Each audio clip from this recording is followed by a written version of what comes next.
5 Lessons by Neville Goddard. And these are the key lessons which Neville Goddard gave in one of his lectures.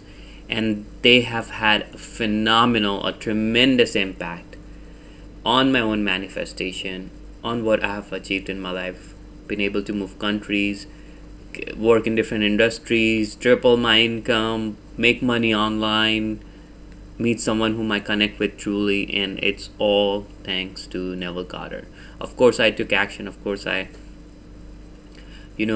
pushed myself, but many things which have happened to me, I cannot actually connect to my action. They just happen because of what I believed in and what I imprinted on my subconscious mind. So without getting too much into other details, let's dive straight into it.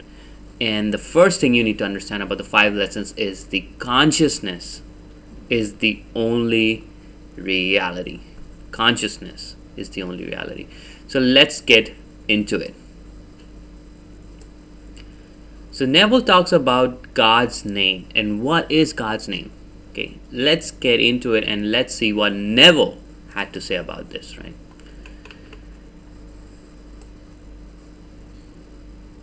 So he said that they said that God's name was spelled Jod He Wow He. And the first letter Jod is your I amness, your awareness, right? You're aware of being aware. That is the first letter. Out of this awareness, all states of awareness come. So this is the primary state of awareness. The second letter is He, called an I, is your imagination. Okay, your ability to perceive, you imagine or perceive something which seems to be other than yourself, other than self. The third letter Wow is your ability to feel. You are that which you desire to be. This is the key. Your ability to feel you are that which you desire to be. As you feel you are it, you become aware of being it. And to walk as through you were what you want to be is to take your desire out of the imaginary world and put the wow upon it. So you put your ability upon it, right? And the fourth and the last letter in the name of God is He. It's just another I, meaning the visible objective world which constantly bears witness of that which I am conscious of being. So do nothing about the objective world. It always molds itself in harmony with which you are conscious of being. So the world will mold itself in harmony with that which we are conscious of being. And how do you actually complete the name of God? And this is like a key lesson. So we assume that we are that we want to be. You have completed the name of God. Just by the assumption of assuming what we want to be, we have completed the name of God. As a final result, the objectification of your assumption is not your concern. It is not your concern. So many of people get hung up on this as how it's going to manifest, how it's going to objectify. It is none of your concern. It will come into view and automatically as you assume the consciousness of being it. Right? You have dominion because you have the ability to conceive and to become which you conceive. That is the power of creation. This is the power of creation, is your ability to conceive and to become that which you conceive. And man is simply incapable of seeing other than the contents of his own consciousness. He can only really see the contents of his own consciousness. Let's dive into the next section. Okay. So you have dominion. If you walk the earth, you know that your consciousness is God and one and only reality. So consciousness is the one and only reality, and you become aware of something you would like to express or possess. Something you would like to express or possess. You become aware of that. Something which you like to express or possess. And you have the ability to feel that you are and possess which but a moment before was imaginary. So you have the ability to feel it and possess it just a moment before you felt it was imaginary. And the final result, the embodying of your assumption, is completely outside the offices of three-dimensional mind. It comes to birth in a way no man knows. So this is where we come back to, a lot of people come to me and they ask me this question is like, I don't know how it's going to manifest, how it's going to happen. It is completely outside the offices of our three-dimensional mind. It is completely outside of the dimension we live in. You can take all the action you want. You can do all. I'm not against taking action. I'm not against going out, making connection, asking for what you want. But you need to understand that it is completely outside the understanding of this three-dimensional world. It will come in the strangest of ways. And you might even wonder, why I took so much action. It came in the most natural, easiest way possible. So don't ever get hung up on how you're going to get it. No man knows it. No man. So what is your creative power?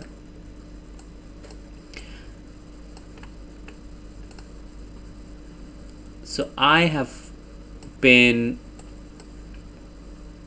using Neville Goddard's techniques seriously for the last 12 months. Right? And so one of the key he says is, just by the assumption of feeling of wish fulfilled, we can alter the future. Even though we might feel it, that the assumptions are false, if sustained, will harden into fact. It is very simple. So you would like to transform yourself and become that with reason your senses deny. As you wrestle with your ideal, trying to feel that you are, this is what happens. When you actually feel that you are it, something goes out of you. You may use the words, who has touched me, for I perceive virtue has gone out of me.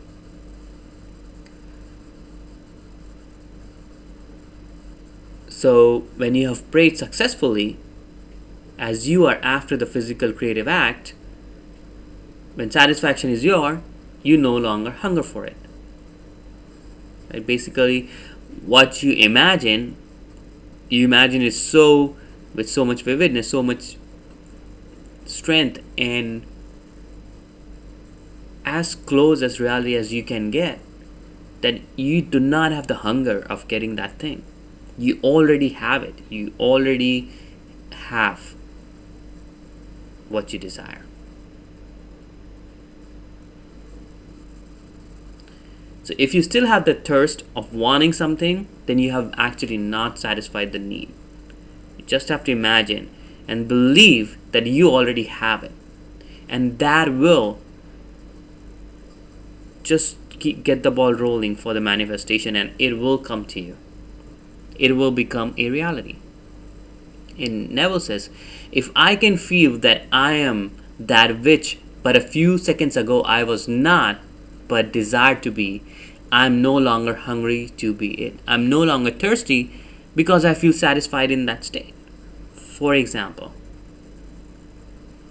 you want to own a car, and you visualize and you imagine, you have this feeling. When you own a car, you have this feeling of owning a car, and you completely embody this feeling. And you feel so satisfied in that state that when you open your eyes, you're actually shocked to imagine that you don't have a car. But you no longer thirst for it because you have already completely dwelled into the feeling of that wish being fulfilled. So you're satisfied. You know that the car is yours. There's no if, buts, or maybes. It is yours. And then Neville says, then something shrinks within me, not physically, but in my feeling, in my consciousness, for that is the creativeness of man. He so shrinks in desire, he loses the desire to continue his meditation. He does not halt physically.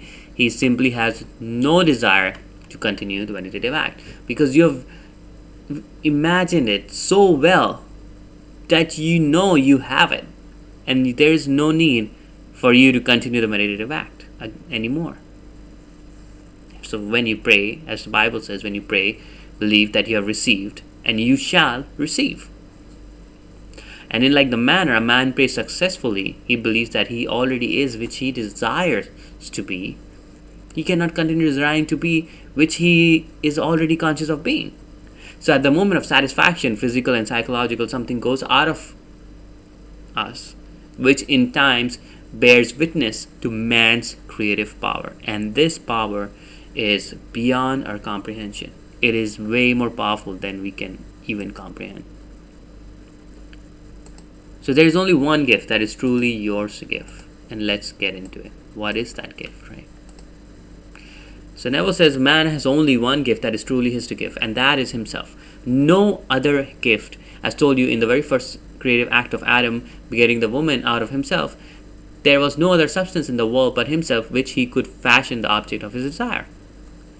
For example, suppose I want security and I cannot get it by knowing people who have it. I cannot get it by pulling the strings. I must become conscious of being secure.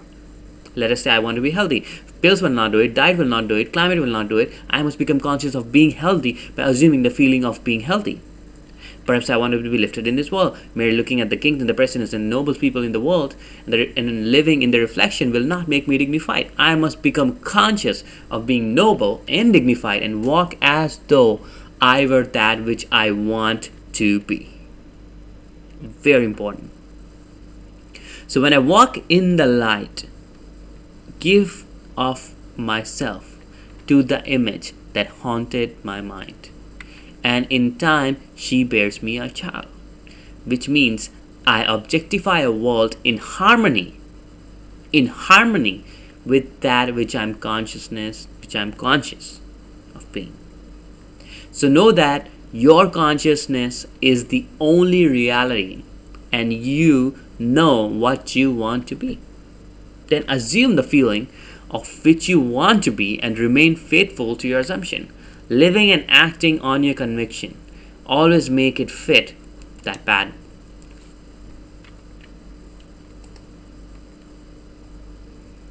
So this is the key of feeling it real.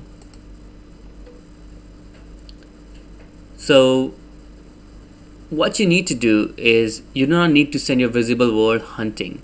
That's what so many people do. Okay, by saying it doesn't exist or you want to make it more real. Okay, instead what you do, this is a key point, so pay attention. You simply remove your attention from the region of sensation, which at this moment is the room round about you, and you concentrate your attention on that which you want to put in its place, that which you want to make real. So if you're sitting in a room and you're imagining, you just let go and totally let go of where you are at, and you only concentrate and focus your attention on which you want to make real. So if you have a scene in your mind which you want to make real, that scene is what you need to focus on. So in concentrating your objective, the secret is to bring it here. You must make elsewhere here, and then now imagine that your objective is so close that you can feel it. And suppose at this very moment I want a piano in this room. To see a piano in my mind's eye existing elsewhere does not do it, but to visualize it in this room as though it were here and put my mental hand upon the piano and feel it solidly real, bring it so close that I can feel it. So I must contemplate my objective in such a manner that I get the reaction that satisfies. Reaction that satisfies. When I feel that I am what I want to be, I cannot suppress the joy that comes with that feeling. I cannot suppress the joy that comes with that feeling. So you have to make it real and feel it real. Feel the satisfaction of already having achieved your goal. And just let it go. Just let go of the how, and it will come to you. In faith. This is the key which I see with a lot of people. They get this ball rolling of manifestation. They get this ball rolling of imagining what they want in their life. But one thing they don't do is don't remain faithful to this subjective reality. You need to remain faithful to your subjective reality, even if your senses deny it, if all the world denies it, everything, every senses, every person you know denies it. You need to remain faithful to this subjective reality you imagine. You do not take it back from it the power of birth. This is what a lot of people do, is they once they send out this intention into the universe that they want something, and they keep doubting it. And because they've already given birth to it, if they have imagined it with sensation, with feeling of satisfaction in their mind, they've already given it, they've got the ball rolling. So do not take back the power of birth. You gave it the right of birth, and it is going to become objective within this world of yours. There is no room in this limited space of yours, two things to occupy the same space at the same time.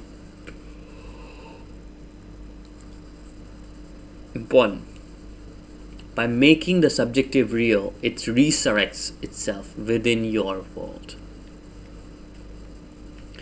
Take the idea you want to embody and assume that you already are it. Lose the feeling, lose yourself in the feeling this assumption is solidly real. As you give into the sense of reality, you have given in the blessing which belongs to the objective world. And you do not have to aid its birth any more than you have to aid a birth of a child or a seed you plant in the ground. Again, we go back to the how. Once the seed is planted, we don't have to aid it anymore. It's done. The manifest is done. The creation is already done. In our mind's eye, it's done. So you use the seed you plant grows unaided by a man, for it contains within itself all the power and all the plans necessary for self-expression. Do not ask yourself how this thing is going to be. It does not matter if your reason denies it. It does not matter if all the world around you denies it. It does not matter. You do not have to bury the dead. You do not have to bury the old. Let the dead bury the dead. I'll say it again. Let the dead bury the dead. You will so bury the past by remaining faithful to your new concept of self that you will defy the whole vast universe, the whole vast future, to find where you buried it. So just let go of how it's going to be. Just remain faithful to your subjective reality that you imagined, and do not take away the power of birth. You imagined it, you created it in your mind's eye. It is going to become objective in this world. Just have to have faith and remain faithful to your subjective reality.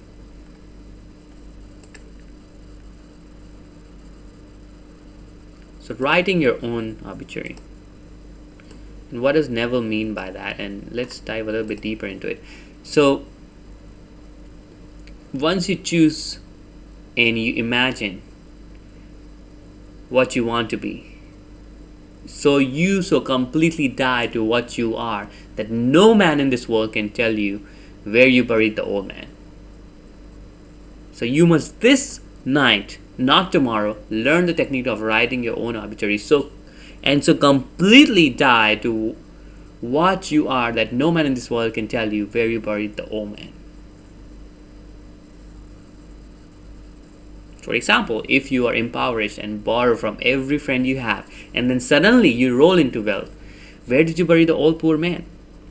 You so completely rub out the poverty in your mind's eye that there is nothing in this world you can point to and claim, this is where I left it.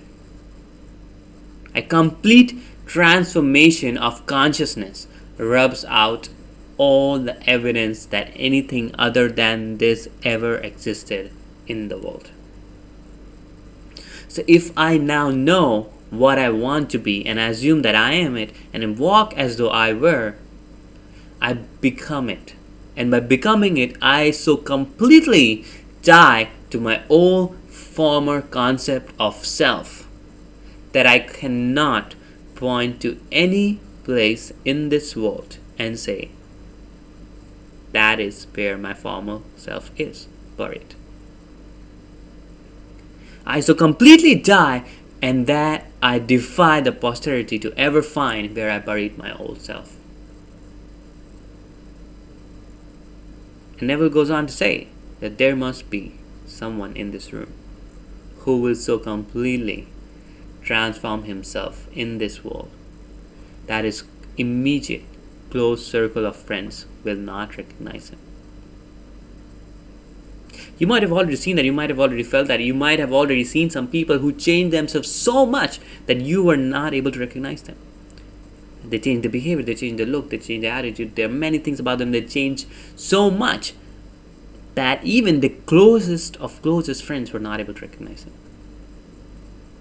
That is the power.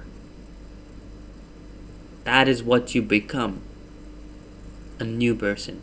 And you die to your old self that you cannot even point to somewhere and say, this is where I left my old self. It's gone. It's gone. It's buried. I don't know where it is. Nobody can tell you. So what is the simple formula? People talk a lot about Neville Goddard and they think manifestation is very complicated. It is very, very straightforward. So what you need to know is to define your objective, is to know definitely what you want. Exactly what you want, right? Then you have to construct an event which you believe would encounter following the fulfillment of your desire. An event which implies fulfillment of your desire, something which will have the action of self-predominant. Right? And the third step is to immobilize the physical body and induce a state akin to sleep, not a state of sleep, state akin to sleep. Then mentally feel yourself right into the proposed action. Imagine all the while that you're actually performing the action here and now. Key point, here and now. You must participate in the imaginary action, not merely stand back and look on, but feel that you're actually performing the action so that the imaginary sensation is real to you. It's real to you.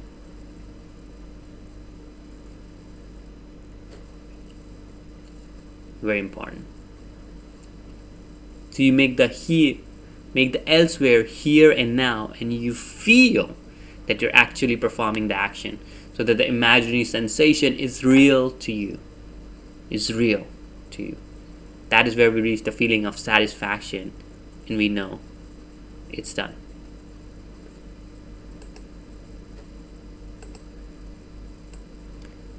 So these are some of the key points which I have experienced with reading all the books and going through and applying all the concepts.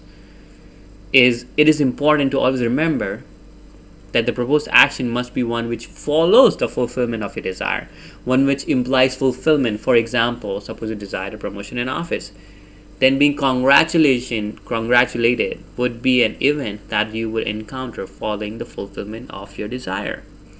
So one of my good friends, and when I told him about this visualization, he still didn't believe it, and he wanted to run a marathon. And I told him to imagine that somebody who's going to run a marathon with you, or somebody who's there at the marathon with you, congratulating you on finishing the marathon. And that marathon was just maybe less than a month away, and he wasn't ready, and he was training for it, but he didn't feel like he had enough time to train for it. But I told him, is keep continuing training, do what you're doing, but just create a scene in your mind's eye every day before you go to bed. Just imagine a scene, you're crossing the finish line, or you're talking to someone and they're saying, hey, Joe, congratulations for completing the marathon. It's amazing what you did in a month. And guess what? He did complete the marathon. He didn't make it to the first 10, but he still made great improvement.